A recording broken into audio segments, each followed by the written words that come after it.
So today we'll start pancreas.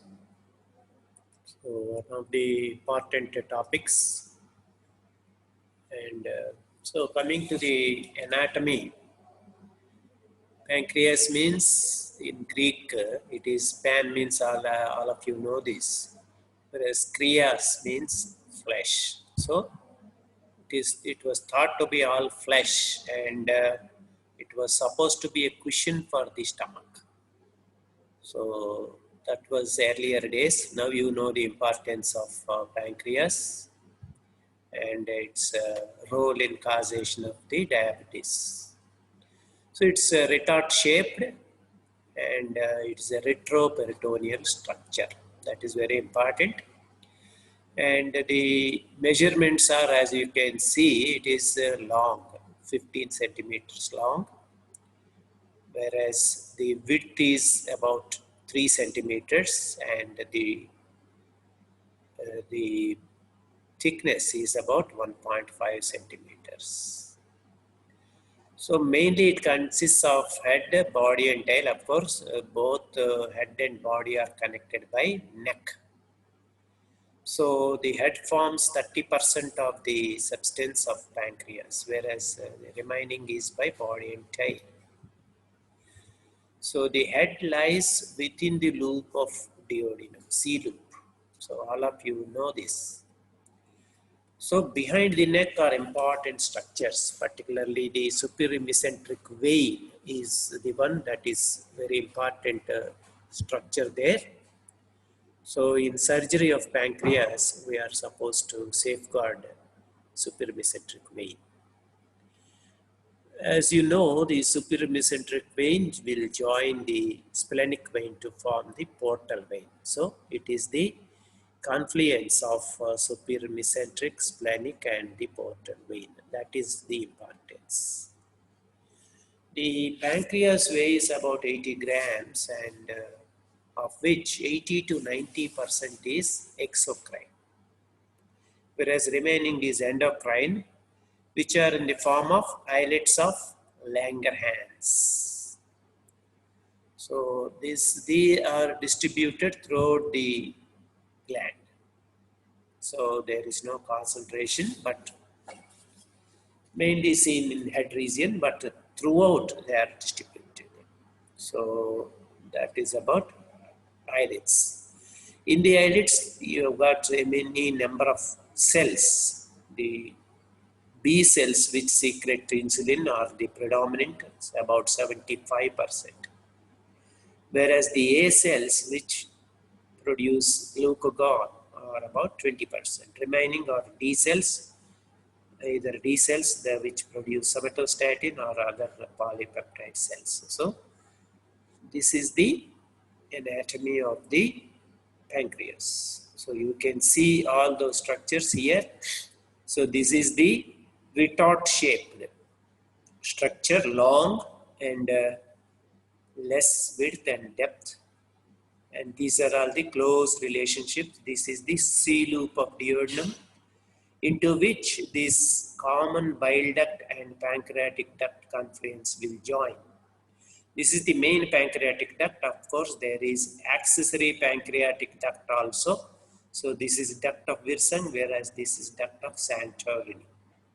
So the accessory duct will open a bit proximal to the main duodenal papilla, where the ample of water will get opened. So this is the intricate relationship, if you can see. So this is the superior mesenteric vein. Okay. Then of course this is the artery, and this is closely related to the splenic vein, spleen, and you can see here splenic artery, splenic vein are traversing over the pancreas superior surface. And this is the relationship. So this is the retropancreatic course of the common bile duct also. Other pictures, same thing. See, this is the so-called uncinate process. uncinate process, and this is the head, this is the neck, body, tail, and here this is the supramesenteric vein and artery. Still behind is aorta. See, this is the aorta. Inferior mesenteric vein, this inferior vena cava is also there, and you have got beyond the duodenum, this is the kidney, right ureter is somewhat closer, so while dissecting this, we have to be careful. So then you have got left kidney also in the vicinity.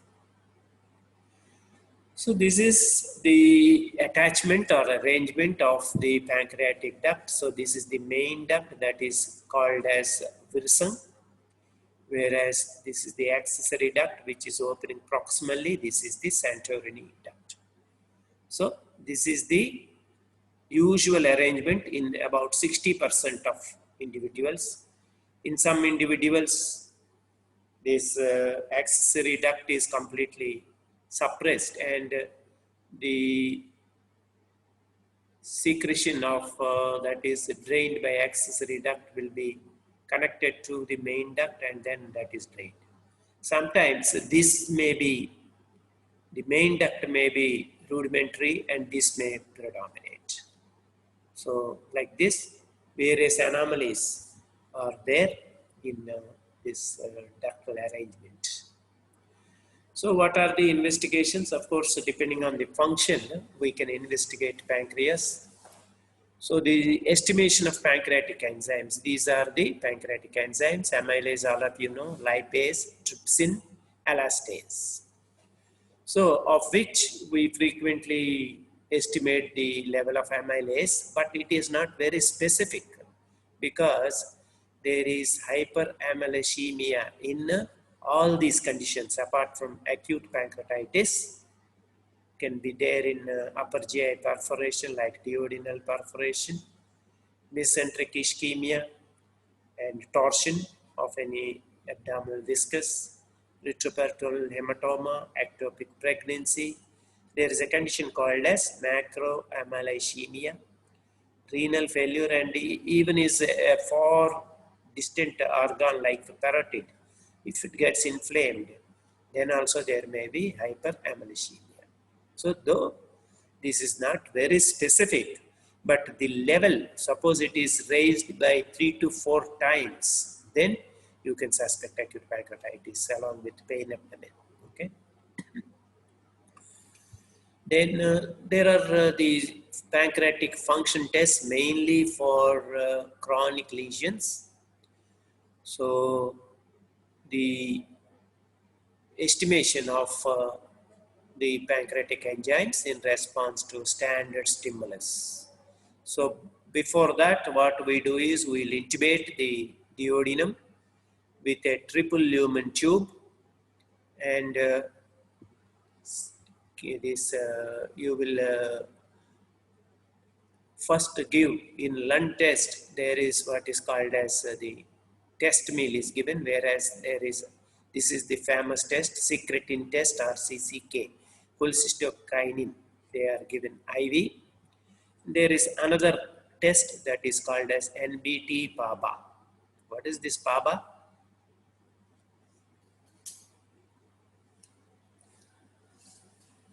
So, what is PABA? You might have heard this in medicine, biochemistry, might have heard, yes. Yeah, para-amino benzoic acid, correct? 143. Yeah, 7,4 half you have written, yeah, not butyric acid, it is benzoic acid. Even 104 is correct. So a dye called as NBT is given along with this. This is tagged with PABA, and this is given IV, and the pancreas will digest. That means it will separate NBT and PABA, whereas this PABA is absorbed by the intestine and secreted in the urine. So you can estimate the urine levels of PABA, so that whether it is completely digested or not, you can know. So another very specific test is fecal elastase, which will, if it is low, means exocrine insufficiency.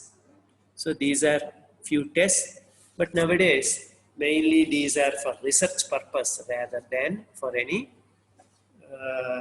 useful for medical treatment purpose. Okay.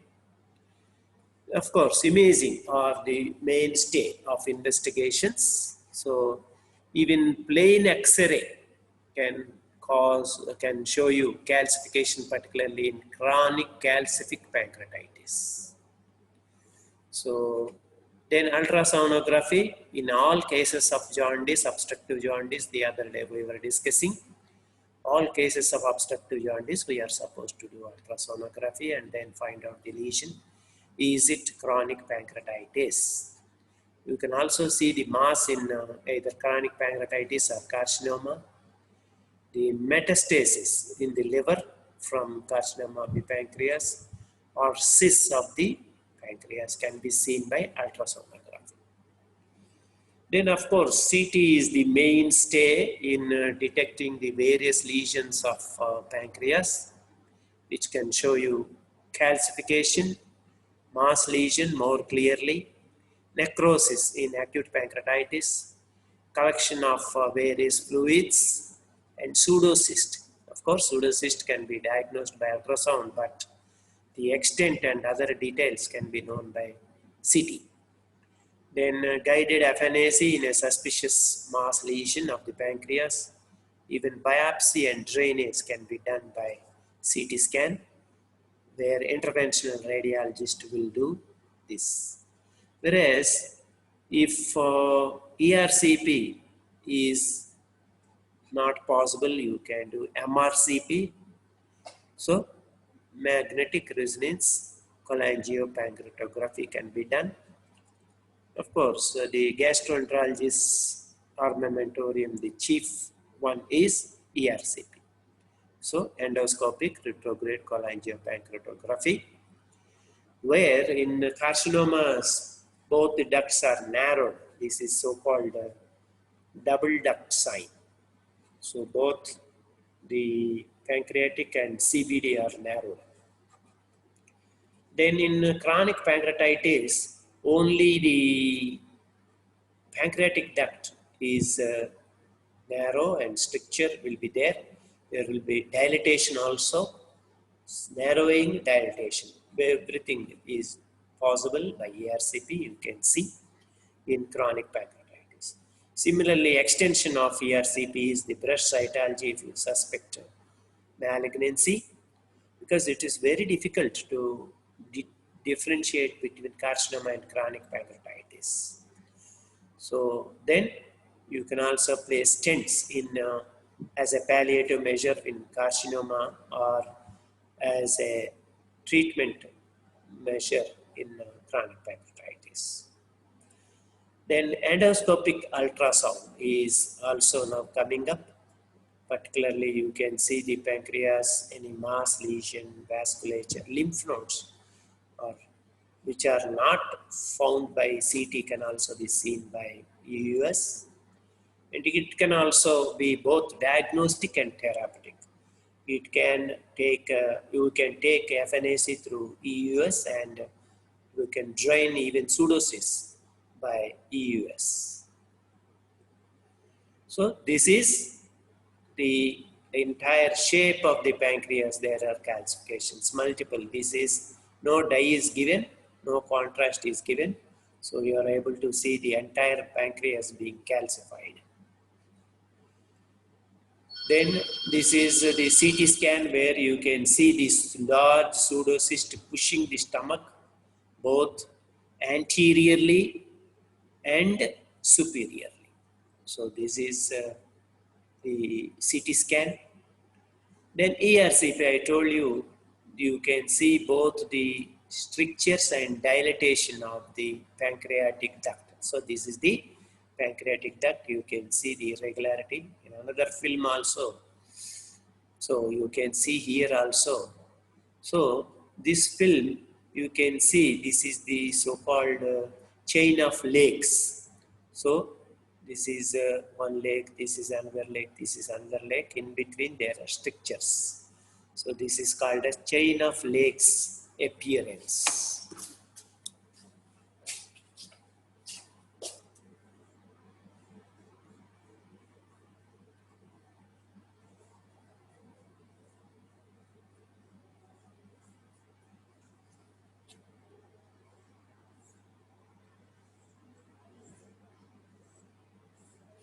So something like that will be seen when you do ERC.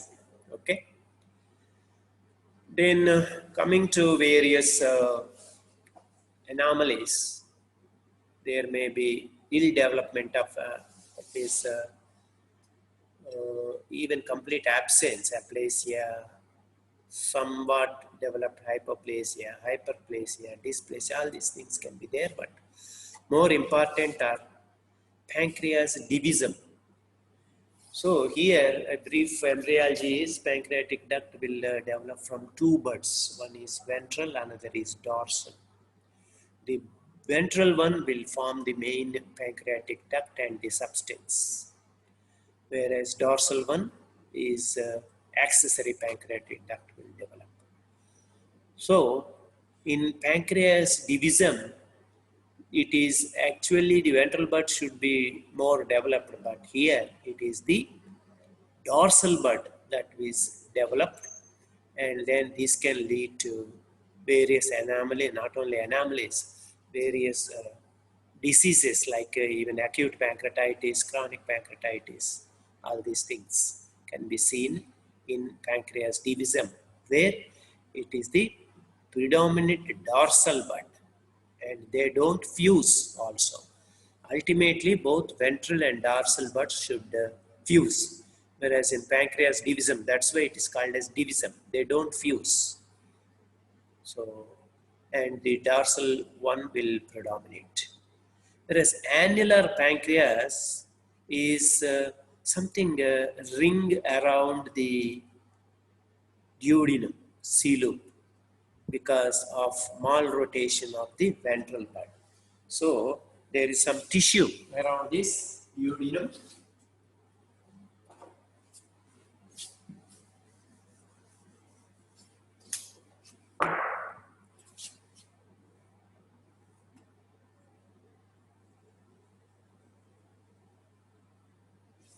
So in the middle of the duodenum C-loop, there will be some ring-like pancreas because of malrotation of the ventral duct, ventral bud. So what will happen is it can cause obstruction to the duodenum, and you are not supposed to divide it. So what you have to do is what is called as either a duodenostomy is best. Okay. If not possible, then you can do duodenojejunectomy also, but the operation of choice is duodenostomy. Then you have various cystic diseases like polycystic disease, congenital cysts, as in cystic fibrosis or in von Hippel-Lindau syndrome.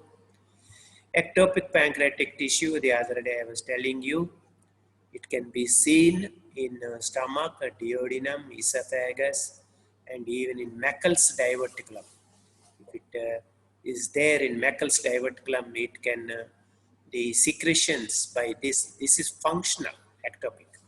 So the secretions can digest the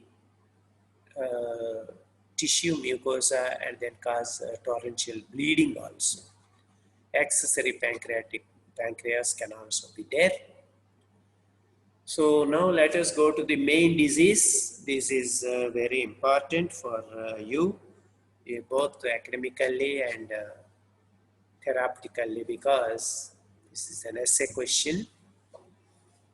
So what is acute pancreatitis? So this is acute inflammation of the pancreas, and it will cause abdominal pain, and there is raised pancreatic enzymes. So these two should be there for you to call acute pancreatitis. Patient should complain of abdominal pain, and there should be raised pancreatic enzymes. So why this is caused? If enzymes are over secreted, why it should cause acute pancreatitis? So what will happen is there is the pancreatic premature activation of the enzymes will be there. So trypsin will be released early from this alpha trypsin, and then it will digest, because all these enzymes are digestive enzymes. There is auto digestion of the pancreas itself, thereby leading to edema, hemorrhage, and necrosis. So depending upon the severity, if there is edema only, it is mild. Whereas if there is hemorrhage, it is called as hemorrhagic. Whereas if it is necrosis is there, it is severe pancreatitis, acute pancreatitis. So in this digestion, what will happen is there will be inflammation. So all the inflammatory mediators are released, depending upon, just like our the present situation where this COVID is, due to COVID, there is what is called a cytokine storm in the, particularly in the lungs. Here it is all the systemic organs will be affected. There may be complications, and it may be even infected by the local bacteria due to translocation of the gut flora. So if these inflammatory mediators are more, there may be even SARS. So severe inflammatory reaction syndromes can be there, leading to MARS. So multi-organ dysfunction. So both these two things can be there.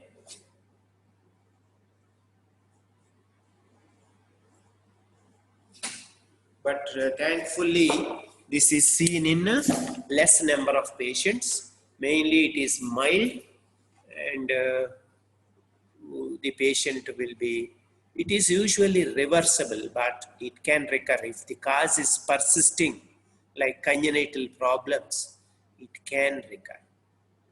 So its incidence is, of all the pain abdomen cases that come to the hospital, 3% of them are due to acute pancreatitis. So what is the etiology?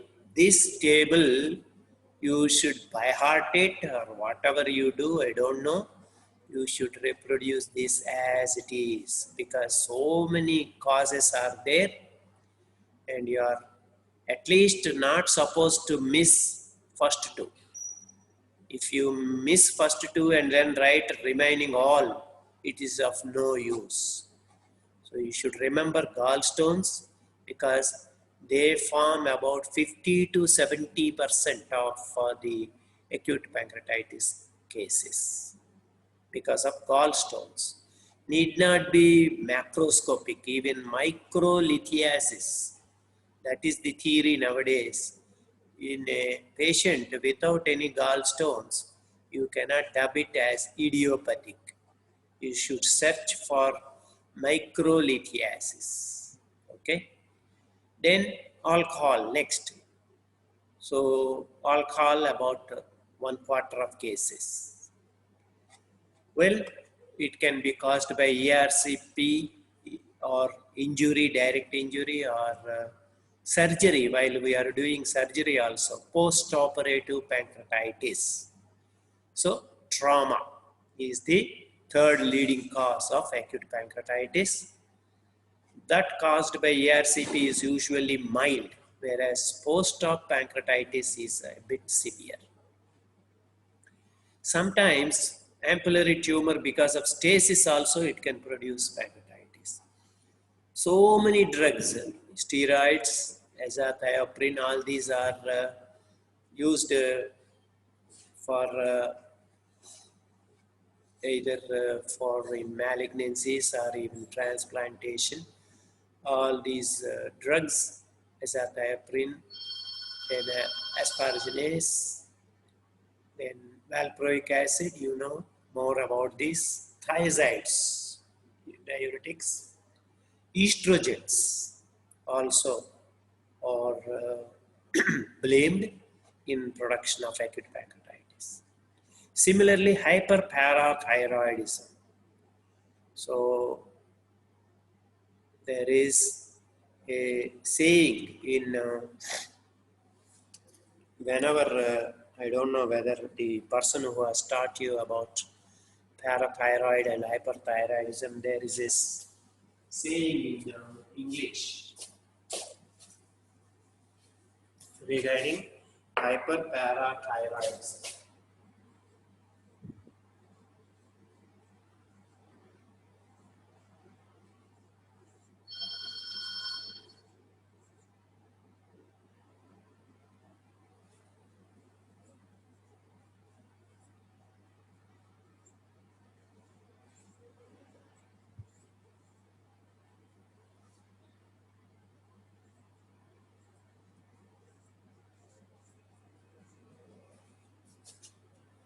So bones is bones, stones, groans, psychic modes. So bones, you know, stones in the kidney, groans is abdominal groans, pancreas and psychiatric. So in hyperparathyroidism, both bones, kidneys, pancreas, and even brain is also affected. And similarly, hypercalcemia. In hyperparathyroidism, it is due to hypercalcemia only. Pancreas divism, already told you, autoimmune, hereditary, so many types are there. Then viral, particularly you must be knowing about mumps, which will produce parotitis, pancreatitis, orchitis or ophritis, Coxsackie B virus. Malnutrition, this is particularly was observed in Kerala earlier. Now I don't think it is there. So where people used to eat cassava instead of other diet, cassava, which is having a toxic substance. Even scorpion bite is blamed, and finally, if you don't know anything, you will dub it as idiopathic. If you have excluded all these causes, then it is idiopathic. So coming to individual ones, gallstone pancreatitis, it is due to reflux of bile into the pancreatic duct. So here what will happen, we will see.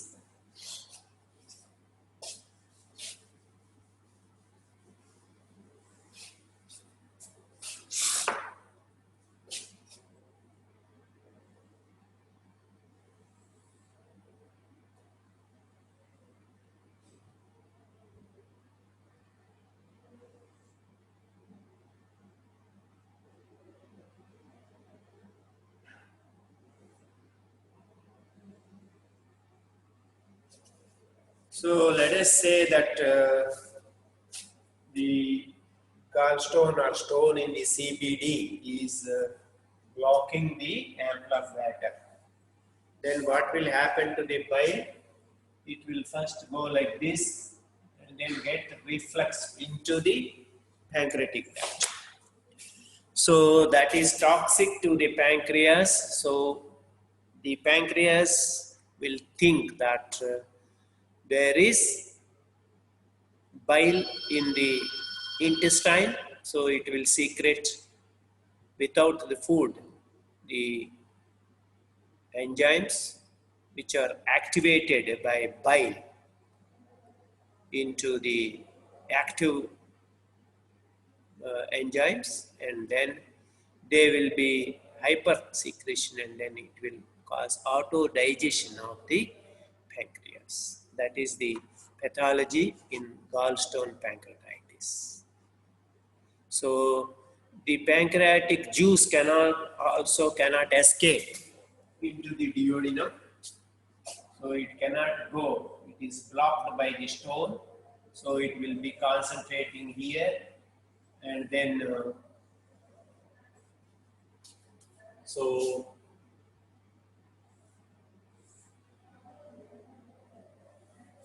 what will happen is there is autodigestion there. Then alcohol, how it causes pancreatitis is in alcohol, patient tend to take less food, and that also not nutritious food. All unnecessary stuff he will stuff into the oral cavity. That is, yesterday I have seen the long queues, even 1 kilometer queue I have seen in front of these shops. I don't know where the country is going. They are giving more preference to alcohol than this COVID-19. So alcohol is also toxic, and it will also cause hypersecretion of the enzymes, and it will also cause duct obstruction because of the toxicity, and there is hyperlipidemia in alcohol intake after prolonged chronic intake. Not that all alcoholics will get acute pancreatitis, and but fairly good portion of them will be affected by alcohol. Then ERCP about 1 to 3%, mainly due to duct disruption and extravasation of the enzymes. This is the commonest cause after all these two things. And hereditary also already we have discussed. Now let us go to the clinical presentation of acute pancreatitis. So clinically, the main symptom is pain. So without pain, you cannot diagnose acute pancreatitis. So it develops very quickly. All of a sudden, the patient will say, I'm having pain abdomen, and it achieves maximum within minutes. And it will persist for a few hours. It may subside in one day, or it may persist for a few days. And it is very severe, constant, and refractory to usual analgesics. So it is seen in the epigastrium, felt in the epigastrium, and it radiates back in about 50% of individuals. So what will happen is, because it is radiating to the back, some patients will lean forward, or even they sit instead of lying down. So they will find some relief. This is given, I don't know whether it is in Western country it is called or not, but in India we call it as Mohammedan prayer sign. So like this, the patient will be catching hold like this and then bending forward. So that is the so-called Mohammedan prayer sign, but it is not heard in Western literature. But we can, if anybody asks you, you can tell. So relief on leaning forward. This is what we should remember. There may be associated nausea, vomiting, retching, hiccups, hematemesis, particularly in hemorrhagic one, and following hemorrhage there may be melena also. But main symptom is pain, pain, pain. That's all. Should remember that. So what are the signs? Here you can see that the patient is either well or ill. Both can be seen. You cannot say because patient is well, all is well. No, he may be having acute pancreatitis, maybe mild, but patient may be well or ill in case of severe pancreatitis. So shortly after the patient complains of pain, he will land in shock, toxic, and there may be confusion also. So psychosis is one thing that, see, pancreatitis will affect all organs. All organs are affected and the patient may be confused. There may be tachypnea because of the shock, tachycardia, hypertension. These three, tachypnea, tachycardia, hypertension, are commonly seen in moderate pancreatitis. Then temperature may be normal initially. If it is irreversible shock is there, it may be subnormal, or it may be high in case of infections. Once infection sets in, then there may be high grade fever. There may be icterus because of obstruction and edema and obstruction. And previously, reliance was given on these two signs. Nowadays, nobody bothers about them.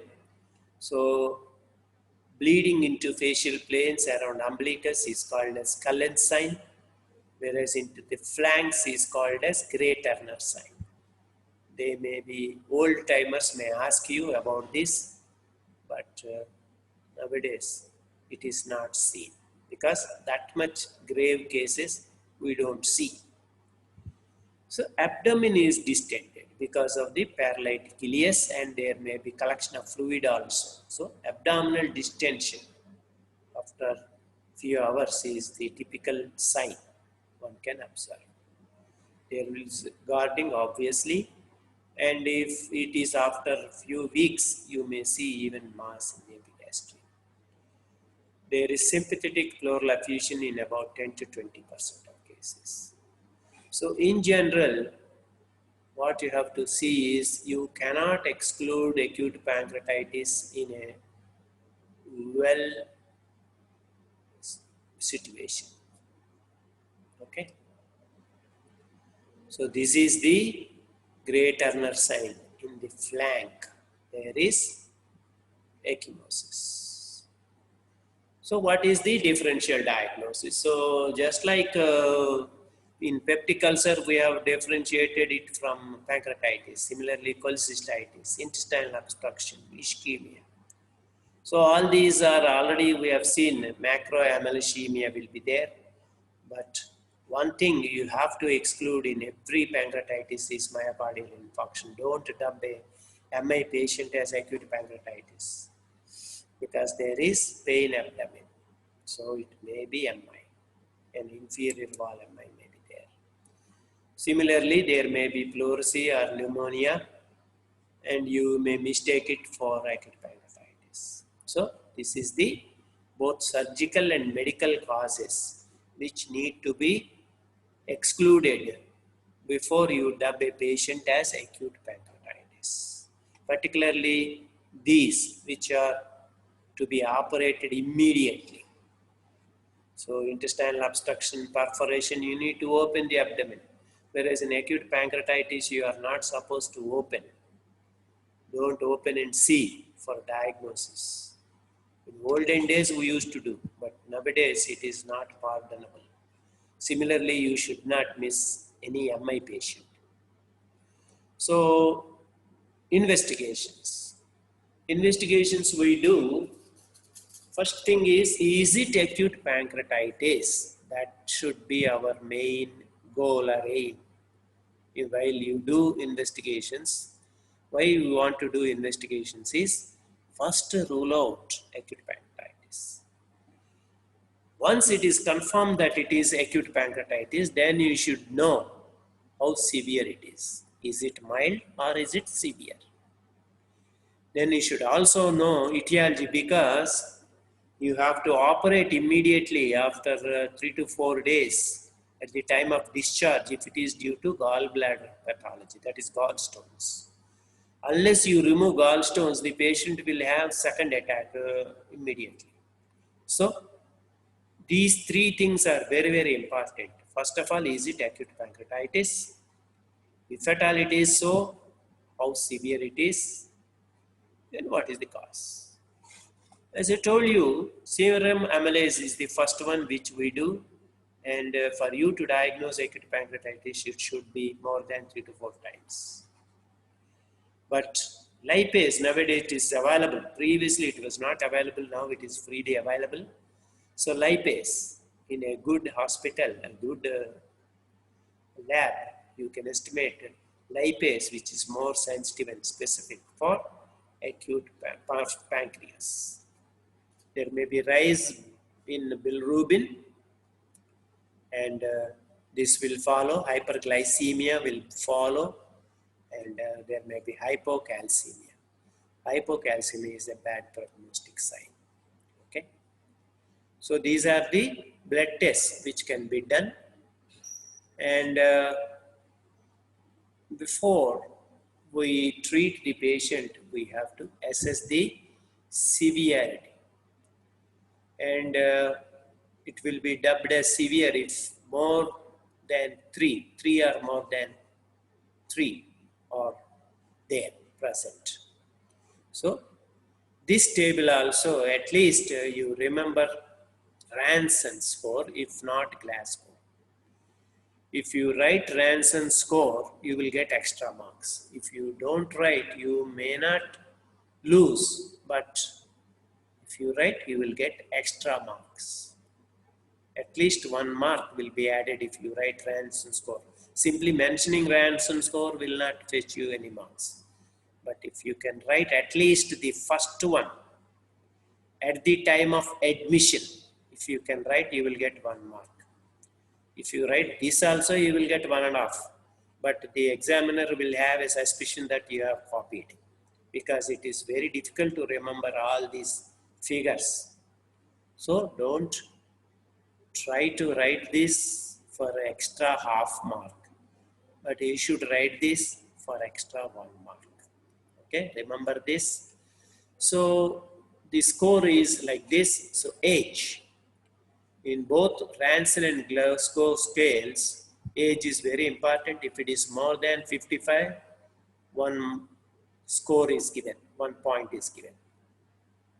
WBC, if they are more than 16,000, then another point is given. Here in Glasgow, it is more than 15,000. For ml, this is for liter he has shown. For ml, it is 16,000. Then if glucose is more than 250 milligrams per cent,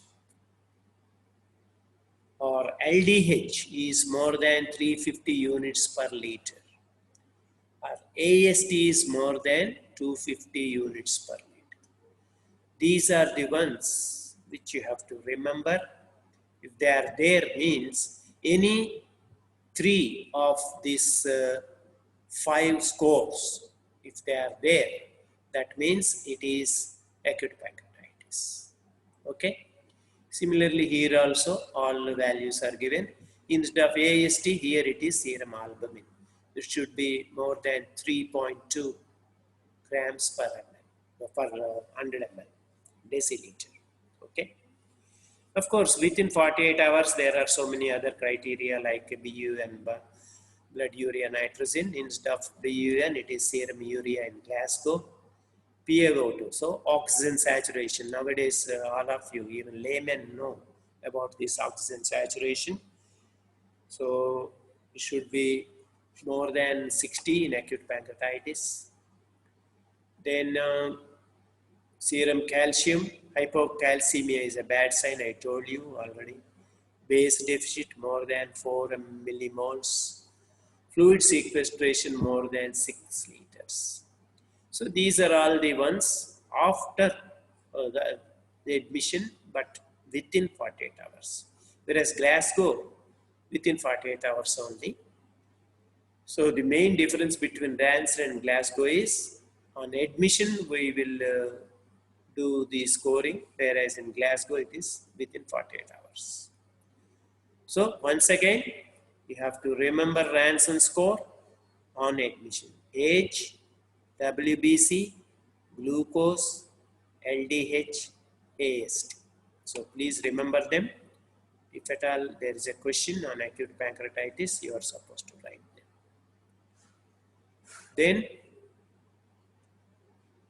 what is mild acute pancreatitis? So there is only interstitial edema.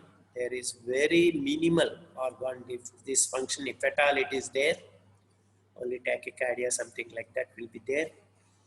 There are no local or systemic complications. No local or systemic complications. So here it is 90% of acute pancreatitis are mild, and luckily mortality is only 1%. So overall, because of acute pancreatitis, about 0.9% of people will die. So that is so safe. Whereas severe acute pancreatitis, here I already told you, there is necrosis which can be found on CT scanning. SARS will be there. So in the first week there is systemic problems, whereas after first week after 10 days rather, there are local problems in severe acute pancreatitis. If the patient can tide over the first week or 10 days, then he can rally round, he or she can rally round, because acute pancreatitis is common in both males and females.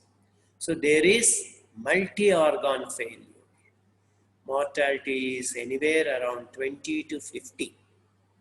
So if you take 10% of acute pancreatitis cases, then there will be around maximum 5 cases. So 5 plus 1, 6 cases. That means 6% mortality will be there in acute pancreatitis, irrespective whether it is mild or severe. So when do you dub it as severe acute pancreatitis? Glasgow coma scale is Glasgow score is more than 3. There are other scores like Apache 2, which should be more than 8. And here extra investigations that is done is CRP, should be more than 150. It will signify more inflammation at 48 hours. So once these are there, you have to think of severe acute pancreatitis. So you should try not to allow the patient to go to this stage, because the mortality is more.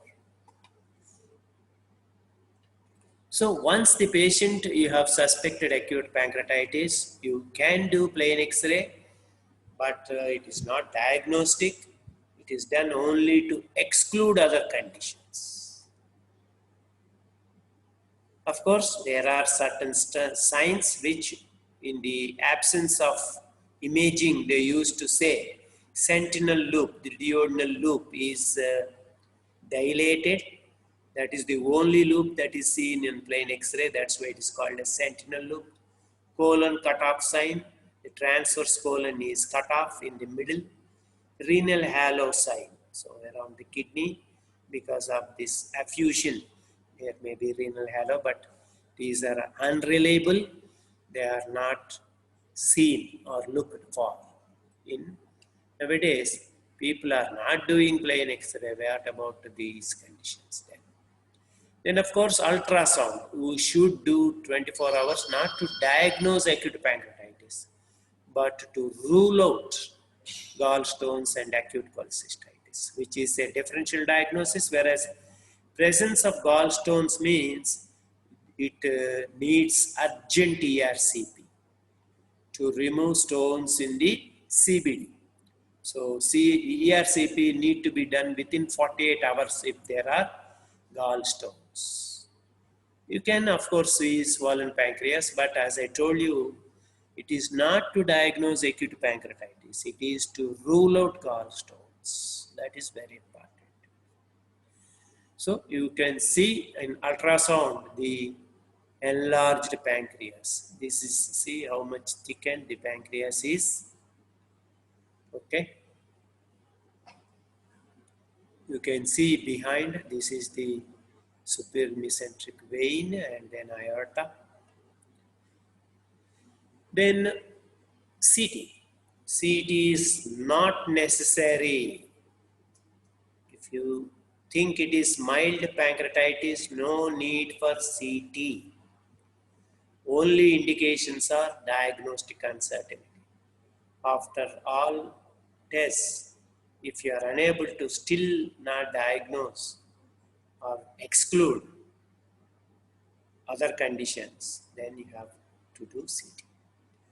And in cases, once you have diagnosed it as acute pancreatitis and you think it is going to severe acute pancreatitis, then you want to know to grade the disease, you can do CT. Similarly, if there is organ failure, sepsis is to be diagnosed only by CT guided aspiration. Then local complications also can be diagnosed by CT better than ultrasound. So these are the indications, of which the main indications are diagnostic uncertainty before you have diagnosed acute pancreatitis, and in severe acute pancreatitis after the diagnosis of acute pancreatitis. So of course there are what are called as Balthazar criteria. This is not for you. This is for postgraduates. So don't bother, but if you can remember this name, you can write it in the exam. Balthazar criteria for grading the severity of acute pancreatitis. Of course, other investigations already we have discussed: MRI, US, ERCP, laparoscopy. Previously, we used to do diagnostic laparotomy. Now it is replaced by diagnostic laparoscopy, but the indications are limited for diagnostic. So it is mainly the CT rather than anything else. So in CT, you can see how typically this is all the necrosis of the pancreas. So this is somewhat normal, whereas this is all necrosis. This is necrosis. So this is the typical picture in CT of acute pancreatitis. So this is this Balthazar scoring, don't bother about it. So CT grading depending upon the the appearance of the pancreas, the necrosis, how much necrosis is there, points are given. So don't bother about it. So in case you have failed to diagnose and then opened the abdomen, then you can see this exudate. This is likened to either chicken soup or mutton soup. I don't know because I'm a vegetarian. I have not seen this. But those who can identify this chicken soup or mutton soup exudate will be there in the test tube they have collected. And here you can see the necrosis of the fat and then calcification after saponification. This is all the necrosis and calcification. On the intestines also, on the momentum, everything. It may be seen even in the knee joint. So this that shows that how spread it can be. So this is the calcified momentum. Okay. Then coming to management. Once you have diagnosed and you have graded the disease, mild pancreatitis, it is always conservative. So for a few days, the patient should be nil parole IV fluids initially. That's why I've written here initially. Once the patient tolerates even fluids, even water, you have to allow water. Because as I already told you, there is translocation of bacteria. If fluids are not taken, the mucosa gets dried up, and then the patient will have all favorable condition for translocation of the gut bacteria into the pancreas. So integrity you can maintain by giving oral fluids once the patient tolerates, even water also. Then of course analgesics and antiemetics. You should not give antibiotics. You, after becoming a house surgeon, your first tendency is pain abdomen means analgesic antibiotic. That too cephalosporin. You should never give it if you think it is mild pancreatitis.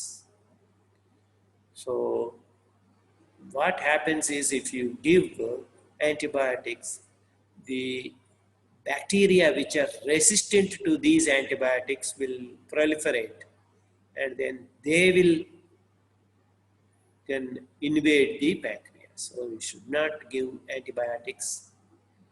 Even CT scanning is prohibited in mild pancreatitis. Should not do it. Yeah, 5'8", you have anything? 5'8", anything you want to say, you can type it. No problem, I will try to answer it. Then, frequent non-invasive observation. So patient can be in his room or ward, and he should observe only periodic temperature pulse input-output chart needs to be maintained, and then assess the patient whether he is recovering or deteriorating. Okay, so that is about mild pancreatitis. Essentially it is conservative treatment, nothing more than that. Whereas severe acute pancreatitis, so severe acute pancreatitis, it is not her room or ward. You have to shift her to IC or high density unit. So treatment should be there. You should continue analgesia, IV fluids. You should also give oxygenation. Then trials tube feeding can be given, and again same invasive monitoring like CVP, urine output, blood gases, all these things need to be monitored. So frequent monitoring of hematocrit, clotting, LFT, RFT, you name it, it is there. Sugar, blood sugar, calcium. So all these things need to be, so this is invasive monitoring in ICU. So antibiotics are to be given broad spectrum, like imipenem is the favorite of the author of this book. So he has given imipenem. So some high grade antibiotic you are supposed to give. Then CT scan need to be done to assess the severity, whether any organ is failing.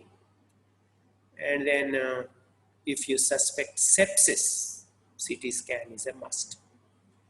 So in case of gallstones, immediately you are supposed to do ERCP within 48 to 72 hours. You are supposed to remove the cause so that the patient can recover. So once there is organ failure, you know, you need to give inotropes, even ventilation need to be given. So in fact, in nutshell, it is mainly ICU management of severe acute pancreatitis, right? So in the next class, we will discuss about the complications of acute pancreatitis, and then other local complications we can detailedly discuss. So anything else if you have, please tell me. I'll be glad to answer your queries or suggestions. We will see what suggestion you want to give. So tomorrow, I hope you are all ready for the seminar. I think it is between 1:40 to 1:44.